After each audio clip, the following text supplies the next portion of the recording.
자, 안녕하십니까. 2021학년도 사관학교 1차 선발 시험 문제 국어 영역 해설을 시작하도록 하겠습니다. 이런 총평을 얘기하면 작년보다는 굉장히 좀 어렵게 느꼈을 거다라는 생각이 들고요. 특히 여러분들 그 작년 같은 경우는 이제 33면에 걸쳐서 나왔는데 올해 사관학교 시험은 여러분 무려 37면에 걸쳐서 문제가 나왔기 때문에 굉장히 부담스러웠을 거다 이런 생각이 들고요. 그 다음에 또 한 가지는 지금 이제 우리 친구들이 문학 텍스트를 먼저 문학에 관련된 문제를 먼저 풀고 나서 이제 독서를 많이 들어가시는데 이번에 문학 작품이 보면 굉장히 낯선 지문들이 굉장히 많이 나와서 많이 좀 어려워하지 않았나 이런 생각이 들고요.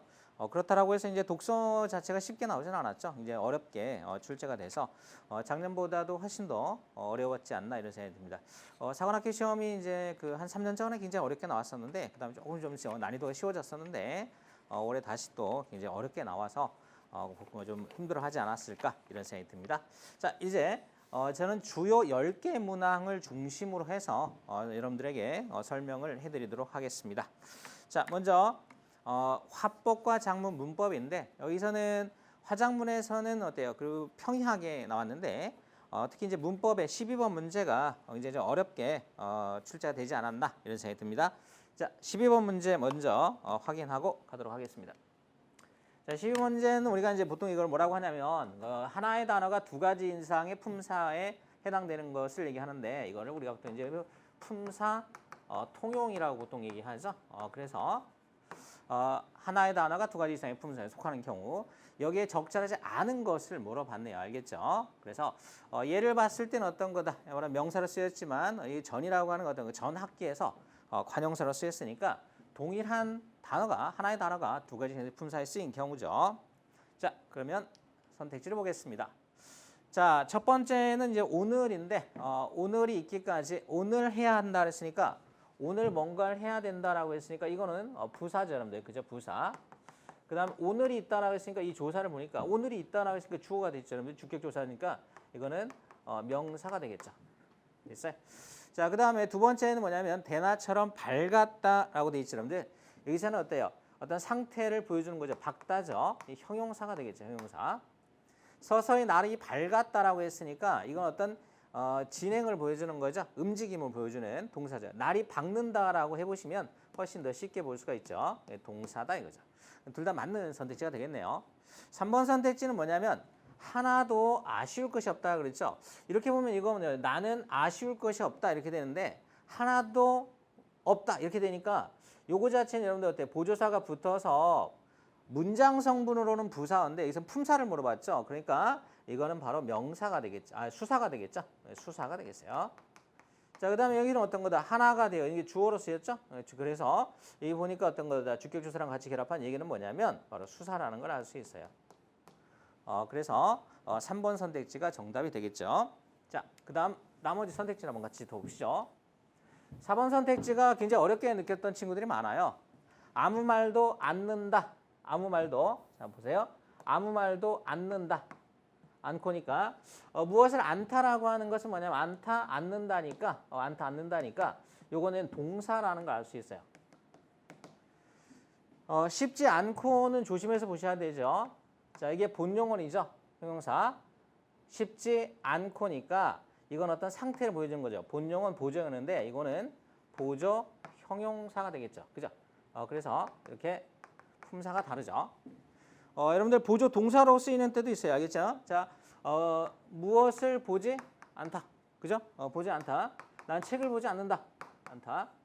보지 않는다라고 했으니까 자, 무엇을 보지 않는다. 그러니까 어때요? 당연히 이렇게 하게 되면 동사가 돼요. 그래서 이거는 보조 동사예요. 여러분들 구별하실 때 보조 형용사일 때는 앞에가 형용사일 때는 형용사인 건데 여기서는 어떤 거다? 앞에가 동사면 뒤에도 동사다. 이렇게 보시면 되겠어요. 알겠죠? 이런 것들은 여러분들 어떤 거다? 다른 예로 하면 묻지 않고 뭐뭐 하다. 묻지 않고 뭐뭐 한다라고 했을 때 이렇게 보면 어떤 거다? 본동사, 보조, 동사가 되는 거예요. 알겠죠? 않다. 이렇게 해서 꼭 구별해 보시고 여러분들 어때? 무엇보다라고 했을 때는 뭐냐면 무엇 다음에 보다가 붙어서 이건 조사죠, 여러분들. 그죠? 비교를 나타내는 조사예요. 비교격 조사. 부사격 조사인데 보다 나은이죠. 용언을 수식하죠. 이렇게 되니까. 그러니까 이거는 뭐냐면 부사가 되겠죠. 이렇게 보시면 어떤 거다? 정확하게 3번을 볼 수 있어요. 이 4번 선택지 굉장히 어렵게 느껴질 수 있는 문항이었다. 이런 생각이 듭니다. 자, 이렇게 해서 문법을 일단 한 문제 점검을 했습니다. 자, 그 다음에 우리가 점검할 문제는 몇 번이냐면 여러분들 인문 지문으로 가보도록 하겠습니다. 인문 지문에 이제 다음에 딱 넘겨보시면 우리가 점검할 문제가 17번 문제가 되겠습니다. 여러분들 17번 문제 우리가 이제 점검을 할 건데 17번하고 여러분들 그 19번 문제를 좀 어렵게 본 친구들이 많아서 제가 간단하게 좀 설명을 하고 가도록 하겠습니다. 앞부분에 지금 이제 단락에서 전체적으로 얘기하고 있는 게 뭐냐면 자, 기라고 하는 게 뭐냐? 이게 첫 번째 단락이 이제 중요한 키워드죠. 그래서 기라고 하는 거는 기본적으로 뭐라 그랬어요? 바로 모임과 흩어짐이다. 그리고 이건 원 상태로 돌아가는 거라 그랬어요. 알겠죠? 그래서 만물은 이제 기로 이루어졌다 이거죠. 근데 이 사고의 기원을 얘기해 주면서 바로 서양의 사고하고 동양의 사고를 지금 얘기해 주고 있죠. 그래서 서양에서하고 이제 동양에서의 사고가 다르다. 그래서 서양에서는 이제 유목을 했기 때문에 여기에서 저기로 간다라고 하는 상황 때문에 여기라고 하는 것보다는 저기. 그러니까 다시 말해서 이상향을 지향한다 그랬죠. 그 다음에 동양에서는 그런 것이 아니라 그랬죠.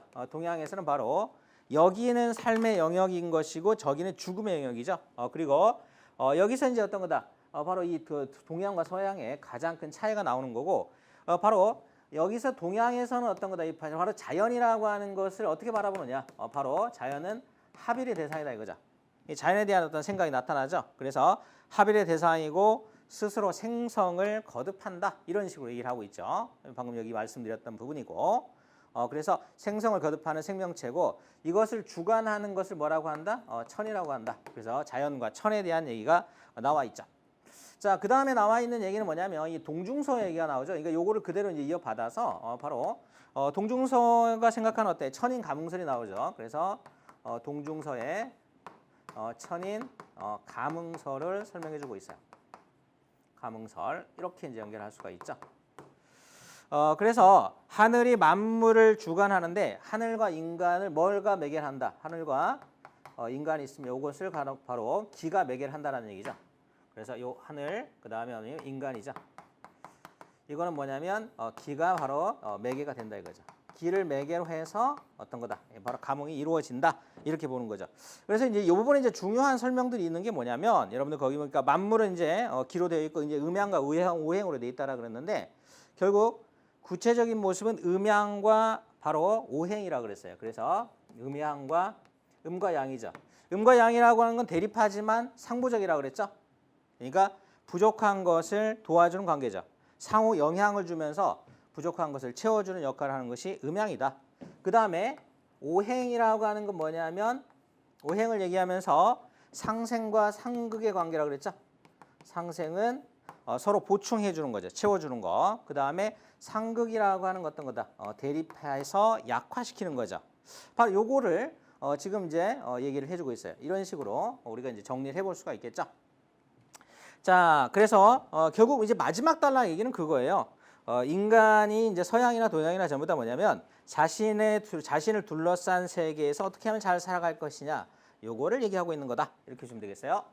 자, 그러면 이제 문제를 한번 보시죠. 아까 이게 말씀드렸죠? 이 부분 보셨을 거라고 생각이 되고요. 17번에서는 어떤 거다? 상부적 관계로 발전하기 위해서가 아니라 만물의 생성과 소멸이 뭐냐면 어떤 거다? 바로 음양의 조화죠. 그래서 상부적 관계로 발전하기 위해서가 아니라 만물의 생성과 소멸 자체가 뭐냐면 상부적인 관계로 형성되어 있어요. 그래서 여기 나와 있는 어떤 발전하기 위해라고 하는 이 부분이 잘 적절하지 않은 거죠. 바로 만물의 생성과 소멸은 뭐다? 상부적인 관계를 이루고 있는 거다. 알겠죠? 만물을 이루는 기능 형태는 달라지거나 사라지지 않는다.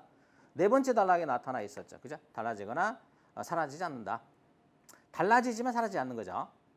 세 번째에서 보니까 음과 양의 상부적 관계도 연결되어 있다는 인식이다라고 그랬는데 이거는 여러분들 아까 이 첫 번째 단락에서 확인할 수 있고 3번 선택지 같은 경우는 어때? 네 번째 단락에 나와 있죠. 그죠? 이게 상부적이라고 하는 거 여러분들 뭐냐면 모자란 부분을 보충해주는 그런 관계죠. 상부적이다. 자, 동양과 달리 서양에서는 이라고 했으니까 요 네 번째 나와 있는 게 두 번째 단락에 나왔었죠. 서양에서는 어떤 거다? 여기서는 현실적 공간이자 떠날 수 있는 유목이라고 했죠. 유목. 그 다음에 5번 선택지는 어떤 거다? 길을 매개로 소통할 수 있다. 아까 여기 말씀드렸죠. 길을 매개로 하늘과 인간이 그리고 천지 만물이 다 연결되어 있다라고 말을 하고 있어요. 그래서 소통할 수 있다는 건 맞는 얘기가 되겠죠. 이렇게 해서 정답 1번을 찾아갈 수 있겠네요. 자, 19번 문제는 여러분들 제가 한번 여러분들 이 표를 어떻게 읽어 나갈 것인가를 생각하기 위해서 한번 잠깐 드렸어요. 자, 간, 심장, 폐, 신장 이렇게 쫙 나와 있죠, 여러분들. 그죠? 그래서 이거는 지금 이 부분에서 지금 뭐냐면 처음에 기가 부족한 때 생겼다라 그랬죠? 그래서 조절하면 나올 수 있다라 그랬어요. 그래서 첫 번째는 뭐냐면 설사의 멈춤의 증상 완화되지만 회복하지 못해서 어떻게 했다? 이제 두 번째 처방을 내리자 됐다라 그랬죠? 그래서 여기에 나와 있는 간, 심장, 비장, 폐가 목, 화, 토, 금, 수라고 하는 거. 이 대응이라는 걸 여러분이 꼭 체크를 하실 필요가 있어요. 알겠죠? 그래서 상생과 상극의 관계에 있는 것들을 어떻게 조절할 것인가 얘기가 나와 있죠. 신장이 허약해서 뭐 했다? 그래서 첫 번째 이제 뭐냐면 비장과 신장이라는데 비장의 기를 채웠다라 그랬죠. 신장의 기는 부족한 상태였는데 바로 두 번째 처방을 내리자 병세가 회복됐다라고 얘기를 했어요. 자, 그렇다면 이렇게 한번 보시죠. 자, 이렇게 이제 넘어가는데 어떤 걸 해 주어서 신장의 기는 복돋았다 이렇게 이제 나와 있는데 이 문제를 풀기 위해서는 아까 이제 이 부분을 여러분들 다시 한번 돌아가 보셔야 되겠죠. 그래서 아까 대응 관계라고 그랬으니까 여기는 간이었죠. 그죠? 그 다음에 여기 나와 있는 건 심장이죠, 여러분. 심장. 그 다음에 토에 나타나 있는 것은 뭐냐면 비장이었죠. 그죠? 비장. 그 다음에 또 하나는 뭐냐면 폐였죠. 폐. 그 다음에 신장이다. 이렇게 볼 수가 있겠죠. 자, 이런 식으로 되어 있어요. 그래서 첫 번째 했던 것은 뭐냐면 자, 비장의 기를 채웠다라고 그랬어요. 그러니까 요걸 채웠죠. 요걸 채웠어요. 그런데 뭐가 약했냐면 지금 신장의 기가 허약하다 그랬어요. 그러면 여기 당연히 여기에 신장의 기를 여러분들 이 신장의 기를 갖다가 채워줘야 되겠죠, 그죠? 그런데 지금 어떤 거다? 신장의 기를 채워주기 위해서는 뭐냐면 수라고 하는 알겠죠? 신장의 기운을 채워주는 부분이 없죠, 올려주는 부분이. 그래서 이걸 찾아보니까 말입니다. 자, 어떤 관계라고 그러냐면 폐하고 신장은 상생관계라고 그랬죠. 그래서 여기서 보니까 어떤 거다? 상생이라고 하는 것 자체가 아까 상생이 뭐라 그랬냐면 뭔가 복돋아 준다라고 그랬죠. 채워주고 복돋아 주는 관계라고 얘기했어요. 그래서 상생관계에 있는 폐의 기운을 복돋아 준다 그랬죠. 자, 그러면 요거를 올려주게 되면 어떤 거다? 이걸 올려주게 되면 상생관계는 얘를 갖다가 어떻게 해준다? 업시켜 주는 거죠. 그죠? 그래서 채워줄 수 있다 이거죠. 자, 이렇게 보시면 되겠네요. 자, 그러면 이제 선택지 가서 확인해 보죠. 그러니까 여러분들이 어떤 이 대응관계 확인하시고 어떤 거다. 요건 채워졌다. 그런데 여기가 문제가 됐다. 그러면 얘를 채우면 되는데 여기에 폐에서 어떤 거다. 폐를 갖다가 올려주게 되면 상생관계에는 수가 채워질 것이다. 이렇게 판단할 수가 있어요. 그래서 문제로 한번 가보시죠. 자, 그래서 밑으로 내려가 버렸네요. 이렇게 보시면. 자, 보시죠. 상생관계는 폐의 기운을 올려주어서 그랬죠. 그러면 신장의 기운이 채워진다. 가능한 얘기가 되겠죠. 그래서 폐의 기운은 바로 금이죠. 금을 통해서 신장의 수를 채워준다. 이렇게 보시면 되겠어요. 그래서 정답은 1번이 되겠네요. 알겠죠? 그래서 아까 표에 있는 내용을 그대로 대응관계를 통해서 확인해 놓으시면 되겠습니다. 자, 여기까지 해서 이제 인문지문 17번, 19번까지를 봤습니다. 자, 그 다음에 이제 넘어가서요. 사회지문으로 가도록 하겠습니다. 자, 사회지문 여러분들 되게 좀 어렵게 제가 좀 정답을 보니까 풀어본 친구들을 보니까 일단 사회지문 어렵긴 했지만 시험을 되게 잘 보신 것 같아요. 그래서 제가 생각할 때 여러분들이 어때요? 하여간 문제를 풀어가는 능력은 굉장히 좀 뛰어나다 이런 생각이 들어요. 이게 굉장히 좀 어렵지 않았을까라고 생각을 했는데 여러분들은 답을 찾는 어때 특이한 특별한 어떤 DNA가 있나 봐요. 자, 여기 이제 단락에 대한 큰 해석은 이거예요, 여러분들. 한마디로 얘기하면 자 이제 법률에 대한 얘기인데 법률의 해석과 그 다음에 적용에 관한 문제죠. 이렇게 보시면 돼요. 알겠죠? 그래서 여기서는 지금 뭐냐면 어떤 거다. 바로 두 가지를 설명해 주고 있죠. 자, 법 발견. 이 법발견이라고 하는 건 어떤 거냐면 적용하는 데 있어서 한정적으로 하는 거죠. 그 다음에 법형성이라고 그랬죠. 법형성, 법형성이라고 했는데 여기서 법발견은 뭐냐면 어떤 거 한정적으로 적용하는 한정적으로 어때? 한정적으로 적용하는 걸 얘기하는 거고 법형성이라고 하는 것 어때? 가능한 범위까지 가능 범위까지 나와 있죠. 이렇게 이제 첫 번째 우리가 첫 번째 단락에 어떤 큰 흐름을 우리가 찾을 수가 있고요. 그리고 여기서 이제 설명해 줄 때 어떤 이 법발견부터 이제 설명해 주고 있죠. 그래서 법발견을 얘기할 때 여기서는 지금 어떤 거다? 법적 3단 문법에 대한 설명해 주고 있어요. 알겠죠? 그래서 키워드 법적 3단 문법. 법적 3단 문법은 당연히 어때? 대전제인 어때? 법률을 기반으로 해서 바로 법적 사태 그리고 결론에 이르는 어떤 과정을 보여주고 있는 것이 되겠죠. 자, 그래서 자, 이 법발견이라고 하는 건 어떤 거 이걸 적용할 때 이제 어떤 부분을 얘기하는 거냐면 자, 법발견에서는 기억의 어떤 생각을 가지고 있어요. 법이라고 하는 것은 뭐냐면 완전하지 않다. 알겠죠? 그래서 완전하다라고 하는 거죠. 그래서 바로 법이 가지고 있는 완전성을 신뢰하는 거죠. 완전성을 신뢰한다 이거죠. 자, 그런데 문제는 말입니다. 법률은 어떻게 하든지 간에 뭐냐면 흠결이 있을 수 있죠. 그래서 법률에 흠결을 이제 얘기해줘요. 자, 다음을 보시죠. 자, 흠결이 있기 때문에 이거를 뭐라고 해야 되냐면 두 가지가 있죠. 자, 명시적인 흠결과 그다음에 두 번째는 뭐냐면 바로 은폐된 흠결이죠. 은폐된 흠결 이 두 가지가 있어서 바로 이런 흠결들을 보충하기 위한 방법을 제시하고 있죠. 그래서 법률을 어떻게 하느냐? 바로 유추 적용하는 거죠.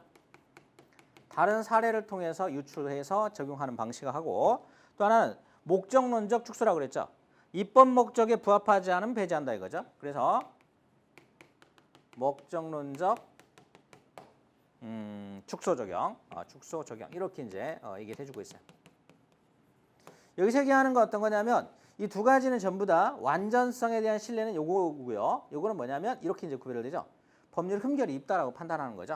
그래서 일단 크게 여기에서 구별되는 지점이 바로 뭐냐면 여기에 나와 있는 게 바로 법 형성이 되겠죠.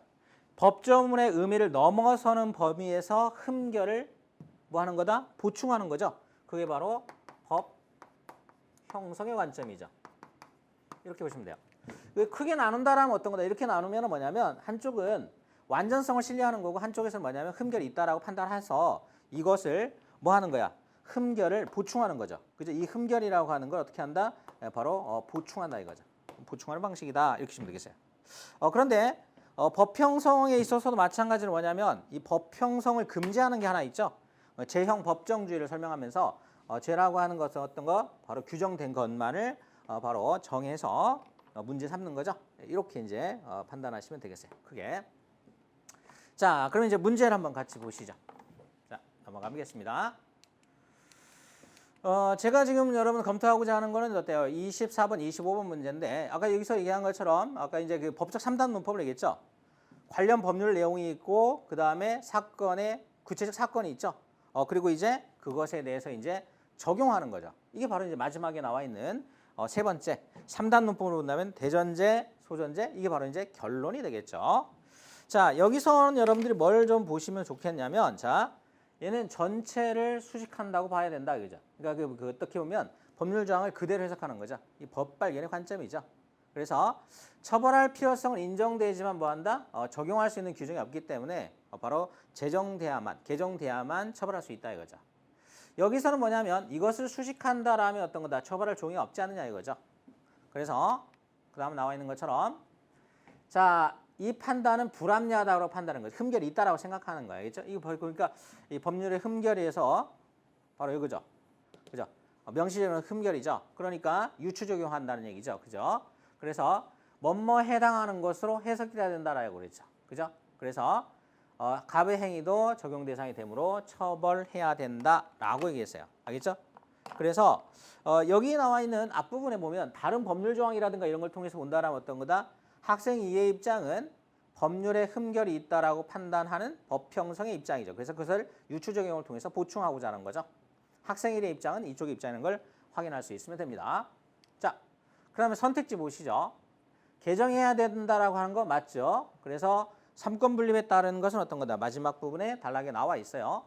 학생회는 처벌 수위를 참조해서 근거를 보충하고 있다라고 그랬죠. 여기는 학생위에 보니까 어떤 거다? 처벌할 조항이 없지만 방화한 경우보다 더 무겁게 처벌하는 규정에 비추어라 그랬죠. 맞죠? 3번 선택지 뭐냐면 학생인은 발생하게 된 상황을 고려하여. 맞죠? 학생일과 달리 해석하고 있다. 맞아요.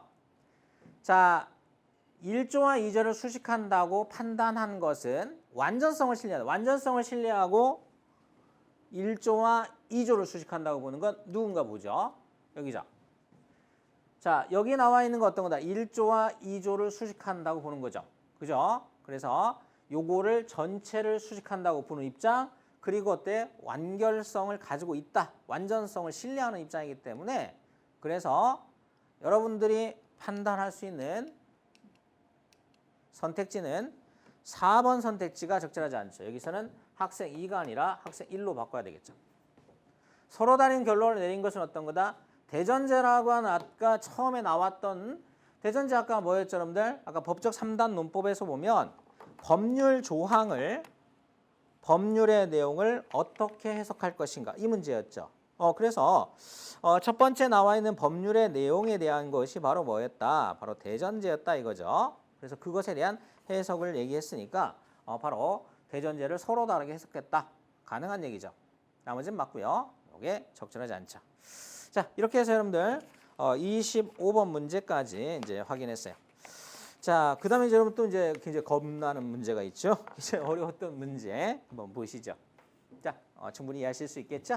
크게 이렇게 두 가지로 나눠서 보시면 훨씬 더 쉬울 수 있다. 자, 그다음에 나와 있는 문제는 이제 여러분들 과학 지문 굉장히 어려워하시는데 정말로 저도 생각해도 좀 어려운 내용이에요, 사실은. 자, 내용을 한번 보죠. 자, 첫 번째 단락부터 얘기하고 있는 거 뭐냐면 유세포 분석법에 대한 얘기를 해주고 있어요. 그러니까 세포 내 물질을 갖다가 염색해가지고 바로 분석기를 통과시킨다는 거죠. 그러니까 키워드는 유세포 분석법이에요. 그래서 유세포 분석법이라고 하는 것은 여기에 나와 있는 세포 내 물질들을 염색해가지고 그래서 통과시켜서 이 물리적 특성하고 생물학적 특성을 파악하는 거다. 이렇게 보시면 돼요. 자, 여기까지는 이제 아시겠죠? 이 염색한다. 저도 염색을 하지만 염색한 다음에 이 물질들을 어떤 거다. 바로 분석기 내부에 통과시킨다 이거죠. 빛의 세기를 통해서 특징을 파악한다라 그랬어요. 여기 굉장히 중요한 말이 있죠. 이 첫 문장이 제일 중요한 거죠. 빛의 세기를 통해서 특징을 파악하고 그랬죠. 그러니까 여기가 첫 번째야. 두 번째는 하전시켜서 분류하는 방법이다라고 되어 있어요. 알겠죠? 자, 그럼 이제 어떻게 하는 것인지 좀 더 가보죠. 제가 이제 여러분들한테 강조하고 싶은 건 뭐냐면 이 부분의 그림을 좀 정확하게 이해하시는 게 맞지 않나 이런 생각이 들어요. 뒤에 나와 있는 문제에서도 보시면 여러분들 그 29번 문제도 사실 뭐냐면 이 부분을 좀 더 자세하게 얘기한 거죠. 그래서 아까 첫 번째 얘기했던 세포 내 물질을 염색을 했죠. 이건 DNA까지 포함되어 있어요. 여기서 이제 이 물질이 이렇게 내려와요. 그러면 레이저 광선을 이렇게 쏘게 돼요. 그러면 레이저 광선을 쏘게 되면 자, 이 물질하고 그다음에 이 부유액이죠. 이 부유액에 레이저 광선이 딱 쏘여지겠죠. 그러면 말입니다. 어떤 일이 벌어지냐면 자, 이렇게 해볼게요. 이게 물질이야. 그럼 이렇게 쏘게 되면 요게 이렇게 빛을 쏘게 되면 산란을 한다 이거야. 알겠죠? 빛이 흩어지는 거죠. 산란하거나 일부는 흡수된다라고 볼 수 있어요. 그래서 빛이 흡수되거나 산란된다 이거죠. 그래서 잘 보세요. 전방, 측방, 여기 나와 있는 형광신호 검출기인데 첫 번째 전방은 뭐냐면 전방이라고 하는 건 광축으로, 광축이라는 게 광선이 이렇게 나오는 이 광축에 있는 신호를 측정하는 거예요. 측방이라고 하는 것은 뭐냐면 광축과 이 광축과 직각 방향으로 산란되는 빛을 측정하는 거예요. 아셨죠? 그래서 여기에 나와 있는 여기에 첫 번째 여기에 나와 있는 전방을 통해서는 뭐냐면 세포의 크기를 알 수 있다는 거예요. 알겠죠? 그래서 이제 D29번 문제에서도 우리가 하겠지만 여러분들 광축으로 산란되는 거, 광축으로 산란되는 빛의 세계, 광축으로 산란되는 빛의 세계. 이걸 통해서 뭘 할 수 있냐면 이게 뭐하고 비례하냐면 세포 크기. 알겠죠? 그러니까 세포가 크게 되면 많이 산란되는 거예요. 알겠죠? 그럼 두 번째는 뭐냐 어떤 거다? 표면적이죠. 세포의 표면적. 그러니까 요 세포 크기가 표면적이 크게 되면 당연히 뭐다? 이 빛의 세기는 커질 거다 이거지. 두 번째는 뭐냐면 광축이 아니라 직각 방향이죠. 직각 방향으로 되는 것은 뭐와 관련되어 있느냐? 이거는 세포의 뭐라 그랬어요? 과립성이죠. 그래서 과립성, 그 다음에 복잡도. 자, 복잡도하고 이렇게 비례 관계를 형성하는 거죠. 요거를 잘 보셔야 돼요. 그 다음에 세 번째는 뭐냐면 아까 여기 나와 있는 형광신호 검출기가 있죠. 그러면 형광신호는 뭐냐면 이 물질 자체가 자, 이제 여기 이제 형광 물질을 알겠지? 형광 물질로 지금 염색이 돼 있단 말이야. 알겠지? 그러면 이게 흡수를 한단 말이야, 빛을. 그 다음에 얘가 지금 나중에 이거 방출하는 거야. 알겠죠? 그래서 형광 물질이 뭐냐면 이 형광 물질이 빛을 흡수했다가 이제 뭐냐면 방출하는 거야. 알겠죠? 방출하는 거죠. 이 방출하는 빛의 양을 얘기하는 거죠. 이것과 뭐가 관련이 있다? 바로 DNA하고 관련돼 있다 이거죠. 그래서 세포 내 DNA 양과 비례한다 이거. DNA 양이 많게 되면 뭐냐면 형광 물질에서 발출되는 양이 많다 이거죠. 이 비례 관계를 여러분들이 이해하시는 게 제일 중요해요. 29번 문제에서는 이걸 뭐라고 얘기하냐면 이게 바로 마라고 돼 있죠. 이게 마예요, 마. 알겠죠? 이게 마. 그 다음에 얘는 뭐라고 그랬대? 라죠, 라. 이게 라야, 라. 얘가 이제 라. 얘가 이제 다가 되겠죠. 이렇게 되는 거예요. 알겠죠? 그래서 이렇게 이제 보시면 돼요. 알겠죠? 자, 그 다음에 나와 있는 얘기는 뭐냐면 어떤 거 레이저 빛에 대한 얘기를 해주고 있는데 레이저 빛은 무슨 말이냐면 여기에 자, 한번 넘겨보죠. 여기까지 충분히 이해하셨죠? 자, 그래서 이제 또한 해가지고 형광물질 얘기 나왔는데 이 형광물질이 지금 뭐냐면 두 가지가 있어요. FITC하고 이제 PE가 나와 있죠. 그래서 자, 형광물질인 FITC하고 그 다음 어떤 거다? PE라 그랬죠. 그죠? 얘네들은 어떤 거다? 488 나노메타 레이저 빛을 받으면 어떤 거다? 이 녹색빛. 알겠죠? 그러니까 이거는 이제 녹이라고 쓰죠. 녹색빛. 그 다음에 얘는 뭐냐면 주황빛이 맞아요. 주황. 알겠죠? 주황. 주황이 바로 방출된다. 뭐 이 정도 보시면 되겠어요. 자, 그 다음에 나와 있는 얘기는 뭐냐면 여기에 방금 선생님 얘기했던 부분을 다시 좀 더 자세하게 설명하는 거야. 알겠죠? 그래서 아까 얘기한 것처럼 여기다가 그냥 무조건 어때요? 이거 바로 받아들이는 건 아니고요. 아까 그림을 다시 갈게요.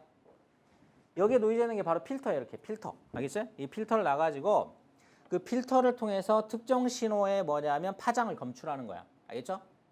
알겠죠, 여러분들?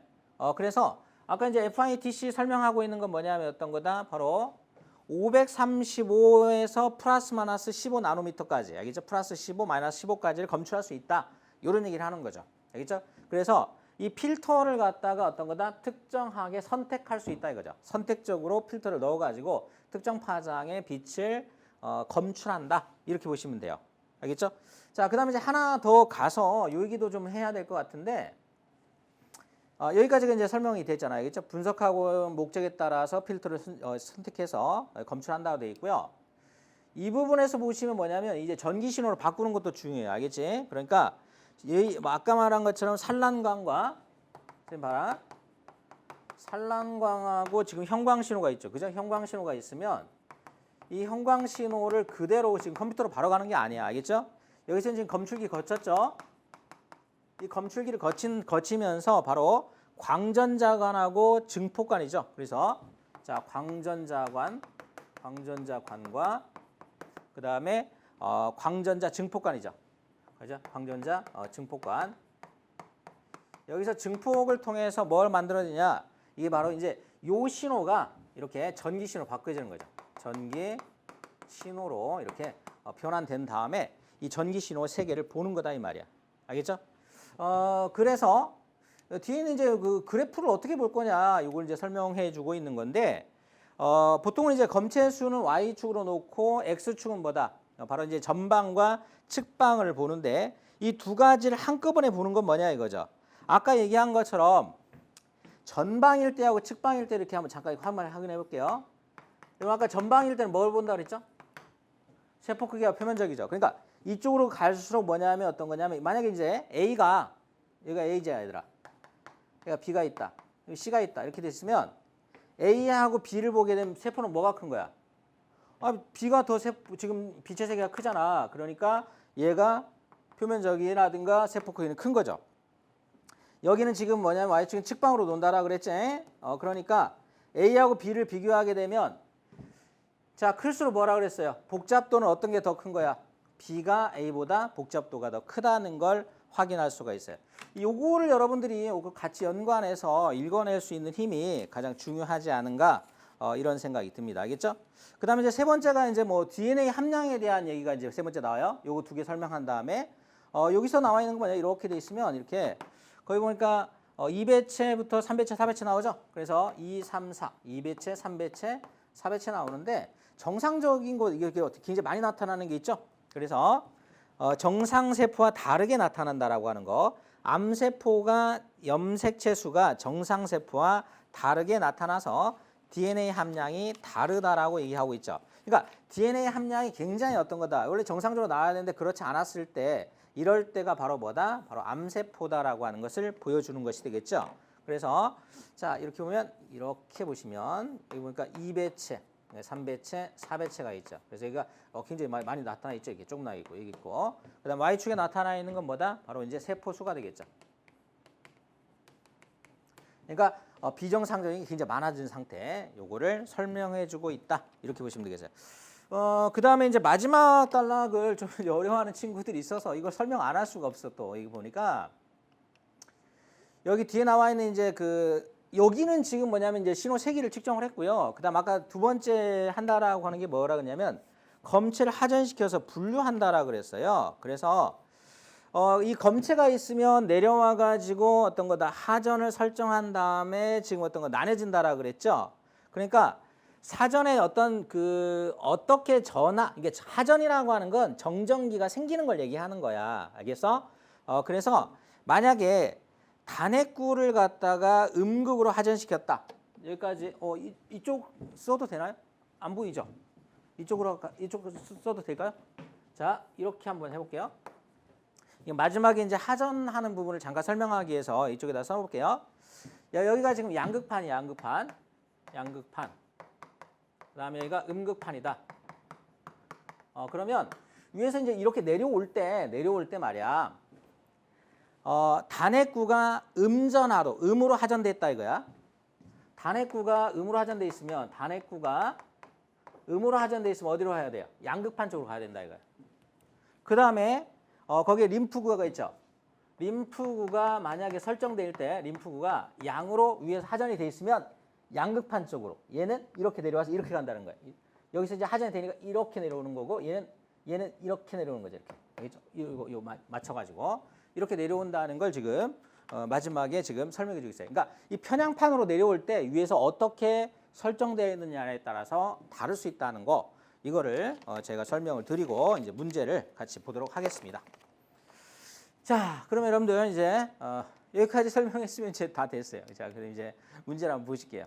자, 그럼 보시면 자, 그림 2와 3을 통해 알 수 있는 내용으로 적절하지 않은 것을 물어봤어요. B하고 A를 물었는데 아까 제가 설명했던 게 이 그림이죠. 이거 보이나 모르겠네요. 보여요? 자, 이게 이제 그림인데 그림 2가 이렇게 생겼는데 B하고 A를 본다라면 어떤 거다? B가 이쪽 측방으로 본다라면 어떤 거 이렇게 더 세죠. 그러니까 바로 내부 복잡도가 크다. 맞는 얘기죠. 세포 크기가 작더라도 검체가 차지하는 비율이라고 했어요. 세포 크기는 지금 어떤 게 크냐면 얘가 크고 얘가 작죠. 그런데 거기 비율을 따져보니까 몇이라고 그랬냐면 A 검체가 24%라고 그랬어요. 24%. 얘가 17%라고 그랬죠. 그러면 자, 세포 크기가 작더라도 A가 그렇죠. A가 작더라도 A가 B보다는 뭐냐면 작아요. B가 더 커요. 근데 검체에서 차지하는 비율은 어떤 거다? A가 B보다 클 수가 있죠. 그림 3을 통해서 본다라면 암의 발생 여부라는 건 어떤 거다? 바로 세포수가 어때요? 비정상적으로 많아졌죠? 그래서 그림 3을 본다라면 어떤 거다? 암 발생 여부를 확인할 수 있다. 앞번에 설명해 줬죠? 그 다음에 4번 선택지 보시면 DNA 함량이 큰 검체일수록 전체 세포에서 차지하는 비율이 높다라 그랬어요. 알겠죠? 근데 DNA 함량이 큰 검체라고 하는 건 어떤 거다? 바로 아까 얘기한 것처럼 어떤 거다. 요거는 비정상적인 것들이죠. 그러니까 전체에서 차지하는 비중이 차지하는 비율이 높다라고 하는 건 적절하지 않죠. 그래서 4번 선택지가 적절하지 않아요. 알겠죠? 자, 그 다음에 마지막에 5번 선택지 보시면 자, 세포별 크기와 복잡도의 상관관계를 통해서 이거는 형광신호 양에 따라서 세포의 특성을 파악할 수 있다. 맞죠? 크기하고 그 다음에 어떤 거다? 복잡도, 그 다음에 세포. 여기는 형광신호의 양이죠. 형광신호의 양에 따라서 뭐냐면 여기 나와 있는 어떤 거다? 바로 DNA 세포의 양, DNA의 함량이 달라지는 것이 되겠죠. 여러분들 앞부분에서 뭐냐면 DNA 함량에 따라서 어떤 거다? 형광신호의 양이 달라지기 때문에 암 발생 여부를 확인할 수 있다라고 되어 있어요. 알겠죠? 아까 이 부분에 나와 있죠? 여기 보시면 여기 나와 있죠. 그죠? 그래서 암 발생 여부를 확인할 수 있다. 이 부분을 통해서 여러분들이 찾아가시면 돼요. 자, 그 다음에 29번 문제로 갈게요. 아주 뭐 어렵게 여러분들이 생각할 수 있는 그런 문제인데 29번 문제 아주 복잡할 수 있어요. 요거는 아까 이제 제가 그렸던 그림하고 좀 다르게 여기서 보면 아까 오른쪽에 있었잖아요. 근데 이제 그림을 이제 왼쪽으로 만들어가지고 여러분들 막 되게 헷갈리게 만들어놨어요. 사실은 알겠죠? 근데 아까 선생님 해놓은 것처럼 뭐냐면 여기가 지금 어때? 다죠? 형광물질. 이거 다. 그 다음에 여기가 지금은 어때? 라죠? 그 다음에 여기가 지금 전방이니까 마죠, 마. 알겠죠? 마. 알겠죠? 그래서 지금 첫 번째 나와 있는 게 어떤 거다? 여기 전방, 전방하는 거 하고 그 다음에 어떤 거다? 여기라. 측방 나오죠? 여기 써 있네요, 다. 마 이렇게 돼 있죠. 자, 돼 있죠? 그리고 아까 여기 이렇게 들어오게 되고 그 다음에 어떻게 쏘게 되고 이 방향으로 직각, 그 다음에 여기 직각되는 거 나와 있었죠? 자, 이런 식으로 돼 있고요. 여러분들이 좀 보셔야 될 거는 뭐냐면 여기에 요 유세풍에서 요 파장의 레이저 광선을 조사한다는 거 하고 그다음에 요 두 개, 요거죠. 요거 왜 나왔냐면 아까 여기 요거 두 가지를 얘기한 거예요. 알겠죠? 그래서 FITC라고 하는 것은 뭐냐면 녹색이고 535죠. 535. 그다음에 여기서는 지금 어떤 거다? 이거 585 나노미터죠. 요거를 여러분들이 어떤 거다? 잡아내셔야만이 쉽게 볼 수가 있어요. 알겠죠? 그래서 형광물질로 염색된 세포 검체만 포함되어 있다라 그랬죠. 그래서 신호가 이제 검출됐다라 그랬어요. 자, 그러면 선택지 한번 보시죠. 자, 가에 주입되는 세포 부유액에는 세포 검체가 포함됐다. 맞죠? 여기 보면 두 개의 파장의 것이 지금 검출됐다라고 했으니까 바로 검체가 포함된 거 맞는 얘기야. 그죠? 녹색하고 주황이죠. 아까 두 개 나왔다 그랬죠? 그 다음에 중심에 초점이 맞춰야 된다 그랬죠. 당연히 아까 이렇게 내려올 때 이렇게 내려오고 이렇게 됐을 때 정확하게 맞추는 지점에서 조정돼야 되겠죠. 자, 요걸 부착했다라면 어떤 거다? 검출하지 못했을 거다라고 그랬는데 560은 어디서 할 수 있냐면 560에서 뭐냐면 30이라고 하는 것 어때? 플러스 마이너스 15죠. 그러니까 575하고 545인가요? 여기까지 지금 검출할 수 있죠. 그러면 585는 어떤 거다? 범위를 넘어섰죠. 그러니까 검출하지 못하겠죠. 맞고요. 그 다음에 4번 선택지는 뭐냐면 자, 세포 검체 내부에 포함된 물질의 영향을 받지 않는다라고 그랬어요. 근데 자, 여러분들 그 라하고 마는 선생님 한번 보세요. 라하고 마는 요거죠. 아까 뭐라 그랬어요? 세포 크기와 표면적에 따라서 빛의 색이라든가 직각 방향으로 산란되는 빛의 세기가 다 달라진다라 그랬죠. 그러면은 지금 이 신호의 세기, 라하고 마에서 측정되는 신호의 세기는 이거 다 지워버릴게요. 알겠죠? 이것도 필요 없어. 세포 검체 내부에 포함된 물질의 영향을 받는군이어야 되겠죠. 받는 거잖아. 맞죠? 요것에 의해서 세기가 달라지는 거죠. 그래서 적절하지 않죠. 자, 발을 통과해서 방출한 세포 검체가 음으로 하전되었다면 봐. 여기서 음으로 하전되어 있다라고 설정되어 있어요. 그러면 이렇게 내려올 때 어디로 온다고요? 양극판 쪽으로 가야 되겠죠. 그죠? 그래서 음으로 하전되었다면 주광색의 형광신호를 방출하는 검체는 음극판으로 분류되겠군. 맞죠? 그죠? 음으로 하전되어 있으면 뭐냐면 지금 자, 녹색 형광신호를 방출하는 세포 검체가 음으로 하전되어 있다라면 자, 음으로 하전되어 있는 애들은 지금 어디로 갈 거야? 음으로 하전되면 플러스 쪽으로 가겠죠. 그죠? 그 다음에 주황색의 형광 신호를 방출하는 세포 검체는 어디로 가요? 하나는 이쪽으로 갈 거고 하나는 어디로 갈 거다? 이쪽으로 갈 거다 이거죠. 그래서 당연히 음극판으로 분리되겠군이라고 하는 건 맞죠. 그죠? 그래서 음으로 하전된, 녹색인 것은 음으로 하전된 건 어디로 간다? 양극판으로 간다. 그 다음에 주황색은 어떤 거다? 얘는 이 세포 검체는 뭐냐면 양으로 하전되겠죠. 양으로 하전된 것은 어떻게 된다? 음극판으로 분리되겠다 이거죠. 맞는 얘기죠. 그래서 적절하지 않은 것은 4번 선택지가 되겠죠. 굉장히 좀 어려운 문제긴 하지만 이런 식으로 해서 여러분들이 찾아가시는 게 맞을 것 같아요. 자, 여기까지 해서 과학 굉장히 어렵죠. 어렵긴 하지만 여러분들이 조금만 어때요? 이런 식으로 방금 선생님이 이해한 것처럼 명확하게 좀 구별해 놓으시면 쉽게 찾아갈 수가 있겠다. 이렇게 말씀드릴게요. 자, 그러면 이제 어려운 부분은 이제 많이 끝났어요. 근데 문학이 또 어려웠기 때문에 근데 문학은 제가 보니까 굉장히 좀 쉽게 볼 수 있는 것들이 또 많았어요. 근데 여러분들이 좀 어려워하신 부분이 있는데 일단 뭐 제가 뭐 멸항전가를 다 해석해 드릴 수는 없고 여러분들 가장 많이 틀렸던 문제 중에서 몇 개를 제가 확인해 드리도록 할게요. 일단 고전시가 영역에서 가장 많이 틀렸던 부분을 제가 좀 확인해서 보도록 하겠습니다. 자, 고전시간에서 가장 여러분들이 많이 틀렸던 문제 중에 하나는 어떤 문제냐면 여러분들 35번으로 가겠습니다.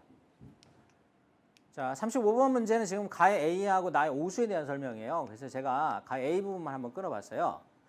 자, 이 부분에 대한 해석 자체는 뭐 남녀라고 하는 건 여러분들 어떤 거다? 가마가 되겠죠. 그래서 지금 봄, 여름, 가을, 겨울의 어떤 상황을 지금 보여주고 있다. 이렇게 생각할 수가 있어요. 알겠죠? 그래서 첫 번째 나와 있는 부분 남녀를 배앗하고 소라를 굽은 길로 오며 가며 하는 때 녹양에 우는 황행 교태교한다.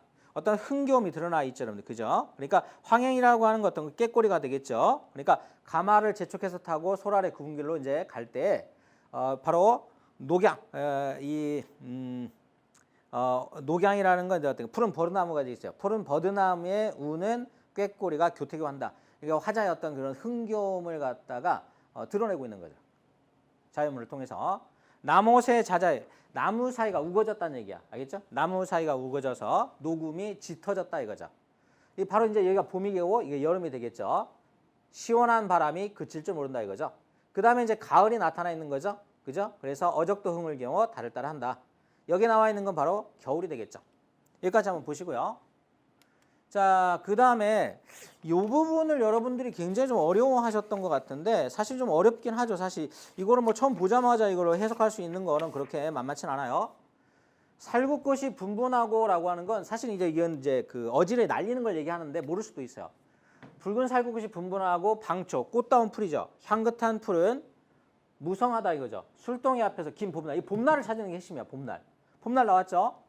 그 다음에 여기서 보면 단청집, 그 다음 여름 훈풍 나왔죠. 봄날, 여름 훈풍. 그 다음에 기러기 날아가고 단풍 나왔으니까 여기가 가을이죠. 계절이 변화돼서 겨울이죠. 그 경치가 어떠합니까? 라고 했으니까 바로 이 경치를 갖다가 예찬하는 거죠. 그래서 경기체가 중에 하나죠. 이 경치가 어떠합니까? 라고 돼 있죠. 중흥스러운 태평성대의 길이 태평을 즐기니 사계절을 놀고 지낸다라고 돼 있어요. 이렇게 하고 나서 이제 문제를 딱 보니까 말입니다. 황행교화해서 황행엉을 교태교한다라고 했으니까 화자의 정서 흥겨움이죠. 날아간 뒤에 모습이니까 어때요? 가을 다음에 겨울이 왔죠. 맞아요. 두 번째 보면 나무에서의 잦아진 모습과 방초는 무성한 모습을 통해서라고 돼 있어요. 알겠죠? 자, 그렇다면 이것도 마찬가지로 여기서 보면은 그럴 수 있죠. 자, 여기에 보니까 보겠습니다. 자, 여름을 시각적으로 이제 드러낸다라고 돼 있어요. 근데 나무의 풀이 무성한 모습이라고 돼 있는데 그냥 보면은 방금 제가 그냥 넘어갈 뻔했죠. 자, 보세요. 자, 긴 봄날과 그랬죠. 그죠? 방초는 무성한데 술동이 앞에서의 긴 봄날이라고 했어요. 그러니까 이 방초가 무성한 이 상황이 뭐다? 봄날이에요, 봄날. 그래서 정말로 이게 여러분들이 어때요? 이거 답이 없는 거 아닌가라고 생각할 정도로 힘들었던 게 아닌가 이런 생각이 들어요. 그래서 여기서는 여름이 맞는데 여기서는 어떤 거다? 여기 나와 있는 모습은 어떤 거다? 이거는 풀이 무성한 모습은 여름이 아니라 바로 봄을 드러내는 거다 이거죠. 그러니까 그냥 사실적인 사고를 물어본 거야. 그래서 그 문장이 봄, 여름, 가을, 겨울의 상황을 확인했다라면 훨씬 더 쉬울 수 있죠. 봄, 여름, 가을, 겨울이잖아요. 그러니까 주려고 줬는데 여러분은 굉장히 많이 틀렸다. 아셨죠? 자, 넘어가도록 하겠습니다. 자, 이렇게 해서 이제 고전 시간을 받고 그 다음에 굉장히 많이 여러분들이 많이 틀렸던 문제 중 하나가 이제 뭐냐면 이 만치단기라고 하는 이 작품을 틀렸어요, 사실은. 근데 이 만치단기라고 하는 작품은 이게 교육청에서도 한번 나온 적은 있어요. 근데 한 10년 정도 전에 나왔던 문제죠. 뭐 고3에서 나온 건 아니고 고2에서 한번 나온 적이 있었어요, 사실은. 그래서 저도 옛날에 좀 특이하다 이런 작품이 있었나라고 생각했었는데 나왔더라고. 여기서는 여러분들 그 38번을 역대급으로 많이 틀렸는데 이거 잘 보세요. 이게 이제 만치당의 인물관계를 구조화해서 이해하는 문제죠, 그죠? 그래서 어떤 가치를 지키고자 했고, 그리고 어떤 거다, 그리고 이 가치에 대한 이 인물들의 판단은 어떠한가 이렇게 보시면 되겠죠. 됐어요? 만치당이라고 하는 어떤 거다. 이 뭐 늦도록 어떻게 보면 늦겨울에도 변하지 않는 어떤 지족 이렇게 되는데 사실은 뭐냐면 만치라는 말이 또 어떤 뜻도 있어요. 술 취한다는 뜻도 있죠. 그래서 원래는 아버지의 어떤 모습에 대해서 내가 만취한 모습이다라고 하는 그런 의미도 사실 가지고 있어요. 알겠죠? 제가 여러분들 요 문제 풀기 전에는 어떤 거를 잠깐 확인할 거냐면요. 여기 잠깐 볼게요. 여기 보면 여러분들 그 대화 맥락이 나오니까 좀 어려워하셨어요, 사실은. 알겠죠? 그래서 아버지의 어떤 생각이라고 하는 거 다시 찍게 된 신념 여기를 이해하고 있죠. 그래서 자 아내로부터 이제 쫙 얘기 나와 있는 아버지, 나, 그 다음에 어떤 거 뭐 아내 쪽 나와 있는데 아버지와 나의 관계를 볼게요. 그래서 아버지의 생각은 지금 뭐냐면 자 모가지 걱정을 한다라고 했으니까 내가 나름 어떤 관료로서의 어떤 삶을 살아가는데 실직에 이게 놓여져 있다 이런 걸 생각할 수 있어요. 그래서 자 너도 그렇지만 그죠? 자 내가 너한테 얼마나 많으냐 이렇게 인물에 발화가 있으니까 가로를 딱 쳐가지고 표시하셨으면 어땠을까? 라는 생각이 들어요. 그러니까 아버지가 생각하는 만치당이라고 하는 것은 뭐냐면 이렇게 자 오대조 할아버지도 바른 소리를 하다가 쫓겨나서 이러이러한 상황에 처했지 않았느냐 이거죠. 그래서 너만 어떤 거다 바로 푸른 솔잎 마냥 되라 그랬죠. 그죠? 그러니까 이 만치당의 뜻을 아버지 나름대로 만들어낸 거야. 알겠죠? 지어 붙이신 게 그랬죠. 그죠? 그래서 자손들만은 어떤 거다 겨울가정 푸른 손잎 마냥 되라 그랬죠. 원래는 뭐냐면 겨울이 된다 하더라도 변하지 않는 지조나 절개를 유지하라 이런 뜻인데 아버지는 나이 먹어서도 알겠죠? 나이 먹어서도 어떤 거다 어떤 지위를 유지하는 걸로 해석을 하신 거죠. 그래서 내가 아버지의 말에 대해서 웃음을 참을 수가 없었다는 얘기야. 알겠죠? 자 노여움을 독구자로 예를 썼다 이거죠. 자 겨울에도 푸른이 변하지 않는 걸 뜻하는 말이긴 하다. 이 말은 맞아요. 만치라고 하는 건 겨울철에도 솔잎이 푸르다라고 하는 것 어떤 것 지조나 절개를 얘기하는 거죠. 근데 아버지는 뭐냐면 노후에도 절개가 요것을 비유하는 거 요것이 바로 뭐냐면 원래 뜻인 거야. 알겠죠? 변하지 않는다는 거. 알겠죠? 근데 아버지는 뭐냐면 그렇게 보지 않는 거죠. 아버지는 나이 먹어서도 지위를 유지하는 거야. 절개와 상관없이. 이해하셨죠? 요로 이제 차이를 가지고 있어요. 알겠죠? 자, 그러면 보겠습니다. 그럼 아버지가 몰라서 그런 거냐? 이걸 보셔야 돼요. 알겠지? 자, 시류에 맞춰서 살아야 되는 거. 그리고 원래 그 만치나의 뜻은 뭐라고 여러분들? 지조나 절개를 지키는 삶이야. 근데 아버지가 해석한 건 뭐다? 시류에 맞추어서 살아서 뭐 하겠다? 나이를 먹어서도 지위를 유지하라 라고 하는 거죠. 오래도록 부귀와 영화를 누릴 수 있도록 하는 거 이거죠. 해석이 완전히 다르죠. 알겠어요? 그러니까 만치당의 뜻 자체가 원래는 어떤 거다? 늦겨울에도 변하지 않는 푸름을 유지하라 이런 건데 아버지 해석은 어떤 거다? 겨울에도 부귀영화를 계속 누릴 수 있도록 시류에 편승하라. 시류에 따라서 삶을 살아라 이거죠. 됐어요? 그럼 아버지가 정말 몰라서 그런 거냐? 이 부분이 제일 중요한 거야. 아저씨가 알려줬어요. 아저씨가 알려줬는데 만치당 내력을 들은 건 맞아요. 그렇죠?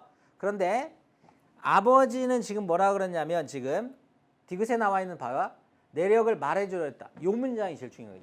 만치당의 내력을 내게 말해주는다. 그것은 의도적인 것이다 이거죠. 아버지는 뜻을 알고 있음에도 불구하고 자기식으로 해석하는 거죠.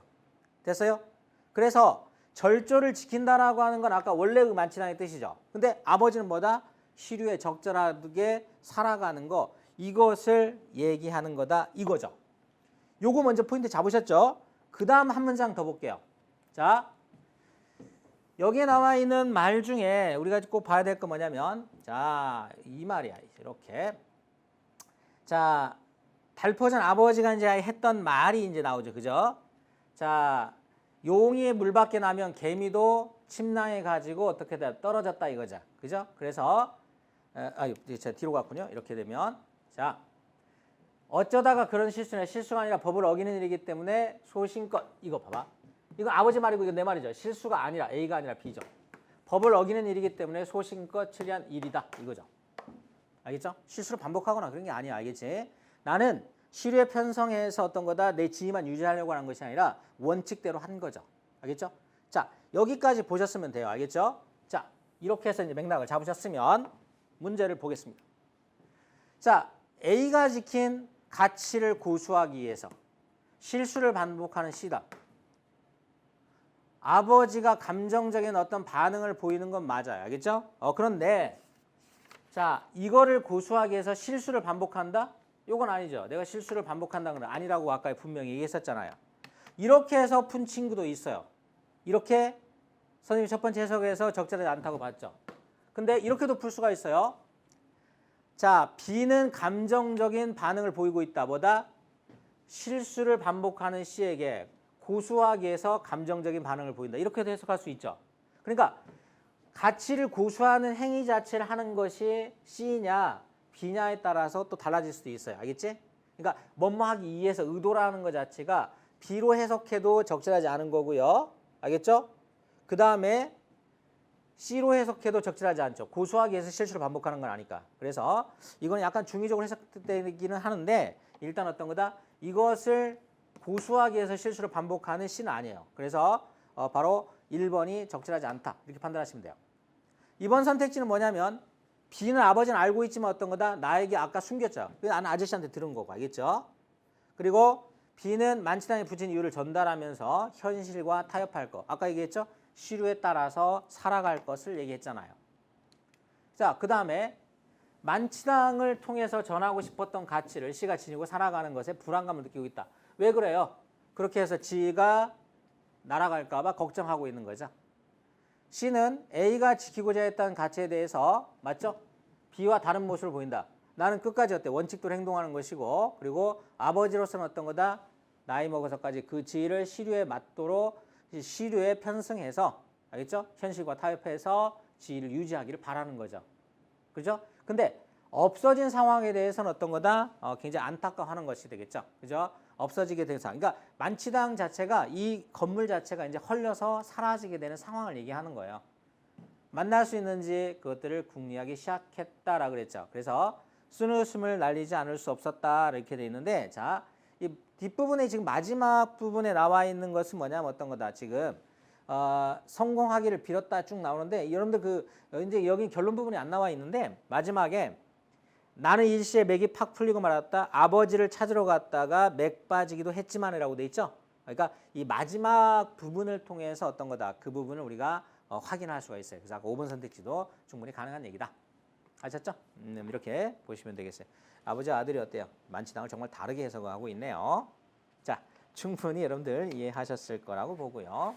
자, 근데 여러분들 여기서 나와 있는 나는 사실 어떤 거다. 이 행정고시에 합격해가지고 어느 정도 지위에 올라가 있는 사람이에요, 사실은. 자, 그다음에 이제 마지막에 심청전이 나와 있는데 심청전 나와서 되게 쉬울 줄 알았는데 아니었죠.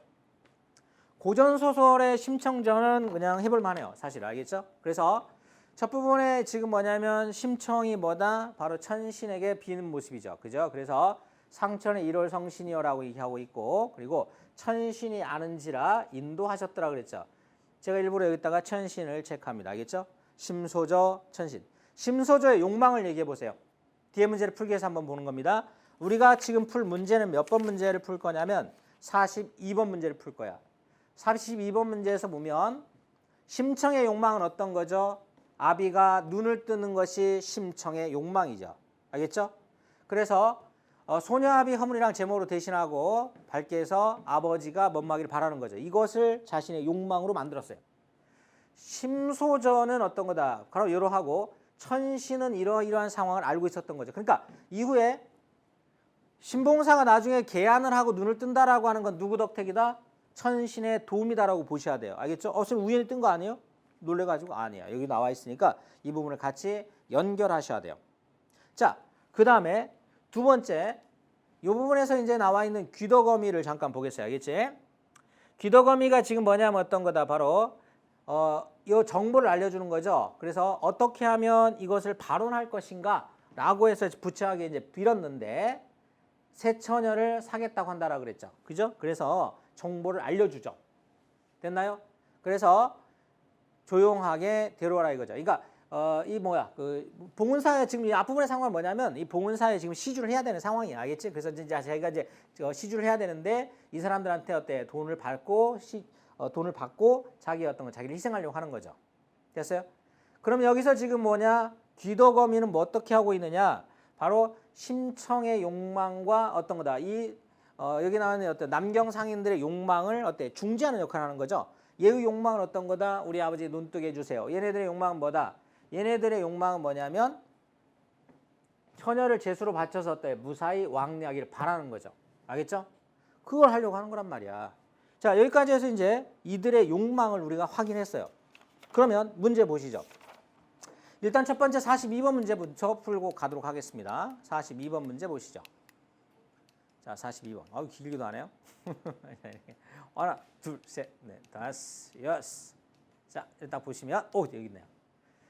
개별적인 욕망을 가지고 있다라 그랬죠. 욕망의 주체이자 욕망의 중재자. 체크해보죠. 욕망의 주체, 욕망의 중재자라고 얘기했어요. 자, 그리고 말입니다. 여기서 또 하나는 뭐냐면 어떤 거다. 중재자의 도움으로 실현되기도 하고 좌절되기도 한다라고 돼 있죠. 뭐 당연히 다 실현되는 건 아니겠죠. 그래서 첫 번째는 욕망의 주체와 중재자. 주체일 수도 있고 중재자일 수도 있다. 두 번째는 뭐냐면 욕망의 실현과 좌절이죠. 실현이라고 하는 것 자체는 뭐다? 중재자의 도움을 통해서 할 수도 있고 초월적인 힘에 의해서 이루어질 수도 있다. 이렇게 구별을 하고 보도록 하겠습니다. 그러면 문제 보시죠. 인당수를 건너고 싶다는 남경선의 욕망 맞죠? 주체 욕망이죠. 심청의 욕망이 실현된다. 심청의 욕망은 어떤 거죠? 한마디로 얘기하면 어떤 거다? 아버지의 눈을 뜨게 하는 거죠. 물론 결론에서 눈을 떴어요. 왜? 바로 발언을 했죠. 발언이라고 하는 건 뭐냐면 자신의 몸을 팔아서 뭐 했다? 바로 시주를 한 거죠. 가능하죠. 계기를 마련했어요. 됐어요? 그러니까 첫 번째 나와 있는 부분은 어떤 거다? 우리가 충분히 이해할 수 있겠죠. 두 번째, 천신은 욕망주체의 지향. 욕망주체 누구죠? 심청이죠. 심청의 지향에 응답해서 첫 번째 부분에 봤죠? 욕망을 중재하는 초월적 힘으로 실현에 영향을 준다. 이 욕망의 실현은 어떤 거다? 바로 어떤 거다? 누구의 욕망이에요? 바로 신봉사의 욕망이고 또는 어떤 거다? 심청의 욕망이죠. 그래서 영향을 준 거죠. 그러니까 뒤에 눈 뜬 것 자체가 앞부분에 아는지라라고 했으니까 초월적 힘이라고 보셔야 돼요.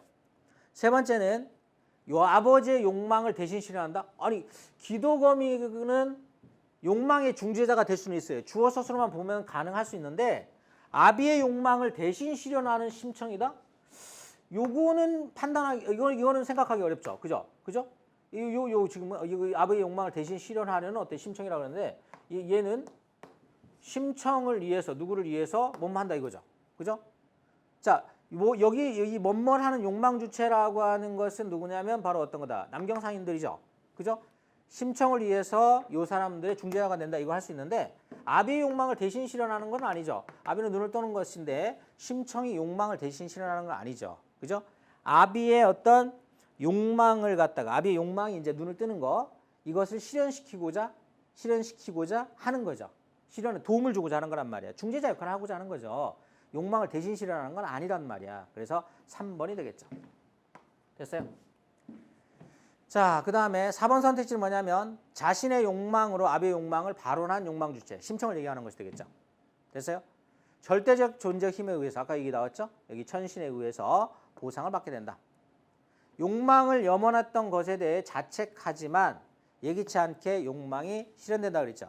욕망 실현을 염원했던 것에 대해서 이제 자책하는 것은 신봉사가 얘기하는 발화를 통해서 알 수가 있는 거죠.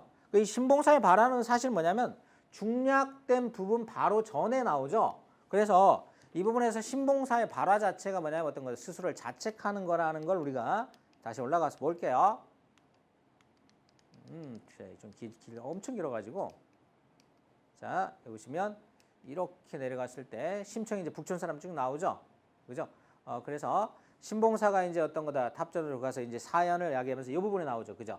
그래서 근근히 먹었더니 그래서 불원천이 왔다라 그랬죠. 됐어요? 그래서 바로 앞부분에 어떤 자신의 욕망 이 부분을 얘기하고 있는 부분을 통해서 우리가 확인할 수가 있어요. 자, 완벽한 어떤 선택지를 구성하고 있지는 않아요, 알겠죠? 그 다음에 이제 마지막 문제를 가시죠. 자, 마지막 이제 40 요건 말씀드렸죠? 그리고 이제 마지막 43번 문제 보시죠. 4번 문제는 지금 뭐냐면 A 부분에서는 뭐냐면 자, 선생님 잠깐만 얘기를 들어볼게요. 아까 가작품은 이제 고전 소설인데 전반부와 후반부가 나뉘어져 있어요. 전반부는 굉장히 현실적인 전개야. 알겠죠? 고난에 처했던 현실 속에서 자신의 몸을 팔 수밖에 없었던 심청의 어떤 거, 이 고난의 삶이 드러나 있다라면 뒤에서는 어떤 거다? 굉장히 낭만적인 해결이죠. 그리고 환상적인 해결이죠. 그죠? 그래서 이 효에 대한 보상을 받는 것으로 나타나요. 하지만 나 작품에서는 어때요? 굉장히 현실적이죠. 심청은 죽었어요. 알겠죠? 그리고 누가 어떤 행동을 하느냐? 여기서 보면 왕후하고 장승상 부인이 뭘 얘기해요? 바로 효의 가치를 알리기 위해서 같이 계획을 짜는 거죠. 맞죠? 그래서 궁녀 김씨에게 심청의 역할을 하도록 얘기하죠. 그리고 누구를 만나요? 신봉사를 만나게 하는 거죠. 신봉사가 놀라서 눈을 떴을 때 어떤 거다? 궁녀가 도망가게 되고 그리고 어떤 거다? 신봉사는 자신의 딸이 죽었음을 알게 되는 거죠. 어떻게 보면 현타가 온 거야, 사실은. 알겠죠? 현실을 자각했죠. 그리고 다시 뭐다? 자신의 눈을 찔러서 결국 다시 맹인이 되는 행동을 하게 되는 거죠. 어떻게 보면 자신의 과오에 대한 자책을 하는 거라고 볼 수 있어요. 딸을 팔아먹은 애비. 알겠죠? 팔려간 딸. 맞죠? 왜? 근원적으로 뭐 때문에 그런 거예요? 결국 죽으면. 결국 자기가 봉은사 주지한테, 그죠? 주지한테 공양미 300석의 시주를 약속한 거. 그 이후로 이렇게 상황이 됐다는 걸 알 수 있죠. 자신의 행위에 대한 분노가 나타나 있다 이거죠. 알겠죠? 딸이 죽었음을 확인하고 또는 자기가 딸을 죽인 죄인임을 깨닫고서 자신의 행위에 대한 분노를 한 거죠. 됐죠? 그래서 처음부터 끝까지 철저하게 현실적인 맥락을 통해서 이어지고 있음을 확인할 수가 있어요. 최만식의 어떻게 보면 고전 소설을 새롭게 만들어낸 거죠. 궁궐은 환상적인 공간이다. 맞는 얘기죠. A 부분에서 보시면 궁궐이 환상적이라고 하는 부분은 뭐냐면 거기에 눈을 떴을 때 어때요? 운무증이 왕래하고 뭐 그다음 배군이 자욱하고 막 나오면서 나오죠? 가능하죠. 신봉사가 현실을 직시하게 된다 이거죠. 그래서 자기 딸이 죽었음을 확인하게 되는 거죠. 그래서 심청이가 또 죽었어요 그러잖아요. 맞죠? 두 번째, 고조된 기쁨 맞죠? 만났을 때 어떤 신봉사와 심청이 만나는 장면이 나오죠. 비극적 상황에 대한 인식 맞죠? 이 연결되죠. 그죠? 현실을 직시하고 절망감을 드러내고 그리고 마지막에 어떤 거다? 눈을 알맹이째 빠져버려라 그랬단 말이에요. 사무치게 흐느낀다라 그랬죠. 맞는 얘기죠. A와 달리 나에서는 새로운 인물을 등장시켜요. 누구죠? 황후가 나왔죠. 여기서 황후 심청 아니에요. 심청 벌써 죽었어요. 황후를 등장시켜. 또 어때요? 궁인 김씨를 등장시켜죠. 현실에서 심청의 죽음을 감추려 하는 거죠. 감추고 지금 궁인 김씨에게 심청의 역할을 하도록 요구하는 거죠. 3번도 맞는 선택지죠. 4번 선택지 왕후와 장승상 부인이 상의하는 거 맞죠? 상의하죠. 앞부분에서 심청의 효의 가치를 알리기 위해서 계획하고 있다. 맞죠? 아까 앞부분에서 같이 연결돼요. 현실적인 소망을 구체적으로 드러내는 것은 그랬죠. A와 달리 나에서라고 그랬어요. 그러니까 현실적인 어떤 소망을 드러낸다라고 했을 때 여기서는 지금 어떤 거다. 죽자고 왔다라고 했으니까 지금 어떤 거다. A는 지금 어떤 거다. 현실적인 소망을 나타낸 것은 아니야. 알겠죠? 그러면 나에서 현실적인 소망을 드러냈느냐? 일단 이걸 확인해야 돼요. 두 번째는 죽음에 대한 안타까움을 부각하는 거냐? 자, 한번 이 친구가 신봉사가 한 말을 한번 따라가 보죠. 그렇다면 이 작품에서 여기서 확인할 수 있는 거는 뭐냐면 자, 뭐라고 얘기하냐면 자, 이제 장승 부인하고 이제 대화하는 부분에서 자, 심청이가 죽다니라고 하는 것은 뭐냐면 어떤 거다? 죽지 않았다 이거죠. 그죠? 자, 이전에도 뭐라 그랬느냐? 신봉사 한번 보세요. 자, 첫 번째 갈데없사옵니다 나왔고 그 다음에 어떤 거다. 자, 또 뵙게 됩니다라 그랬죠. 뺑덕이네가 황봉사 놈하고 여기에 있는 거 이것을 갖다가 잡아왔느냐 이걸 얘기하죠. 첫 번째. 붙잡아 놓으셨습니까? 이게 첫 번째. 두 번째는 어떤 얘기를 하고 있냐면 지금 전장이냐 내어주신답니까 그랬죠. 나 불쌍하다고 이거 내어주실 겁니까? 이거 얘기했죠. 그 다음에 세 번째는 어떤 것? 딸이 죽지 않았다고 생각하는 거죠. 자, 그럼 이제 이 정도가 이제 바로 신봉사의 발화 맥락에서 나온 말이야. 그렇다라면 자, 엄격하게 의해서 본다라면 아까 신봉사가 자신의 현실적인 소망을 드러내는 건 아까 그 정도에서 우리가 발화에서만 확인할 수가 있어요. 그런데 그것이 죽음에 대한 안타까움을 드러내기 위한 거냐? 아니죠. 여기 나와 있는 신봉사는 뭐냐? 철저하게 현실적인 인간이고 그리고 또 어떤 인간이다. 굉장히 자기만을 생각하는 약간 이기적이고 무능한 인간이라는 걸 보여주는 거죠. 죽음에 대한 안타까움이 전혀 나타나지 않아요. 알겠죠? 그래서 죽음에 대한 안타까움을 부각한다는 건 적절하지 않은 거죠. 자, 이렇게 해서 5번 선택지까지 봤어요. 자, 특히 여러분들 마지막 텍스트가 조금 좀 많이 어려웠을 텐데 마지막 텍스트 같은 경우는 어떤 거다? 바로 이 신봉사라는 작품 상당히 좀 어려운 작품일 수도 있어요. 사실 알겠죠? 그러니까 어떻게 보면 뭐 일반적인 이제 해석은 그런 거예요. 사실 이제 국권을 잃어버린 어떤 당대 민족적 상황에 대해서 비통한 어떤 속죄 의식을 가지고 있다. 뭐 이렇게 이제 해석하는 경우가 굉장히 많아요. 알겠지? 그러니까 자신의 어떤 딸을 팔아버린 어떤 행위, 알겠죠? 그래서 딸의 어떤 생명을 담보로 어때 계약을 했죠. 그리고 이제 그걸 통해서 딸의 죽음이라고 하는 것을 확인한 거. 자, 그리고 다시 어떤 거다? 다시 스스로 자신의 눈을 멀게 한. 이 어떻게 보면 굉장히 참혹한 비극적 결말로 끝나는 이야기다. 이렇게 볼 수가 있죠. 뭐 오디푸스에서도 마찬가지, 오이디푸스 왕도 마찬가지로 이런 행동을 하죠.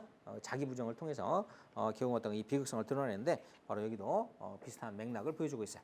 자, 여기까지 해서 이제 여러분들 내용을 좀 다 봤습니다. 10문제 했지만 사실 지문들이 상당히 좀 어렵고 내용도 간단치 않아서 제가 조금 좀 시간을 좀 더 들여서 여러분들 해석을 해드렸고 해드렸으니까 여러분들 내용 한번 다시 검토해 보시고 선생님 해설 참고하셔서 전체 문제 한번 검토해 보시면 좋을 것 같아요.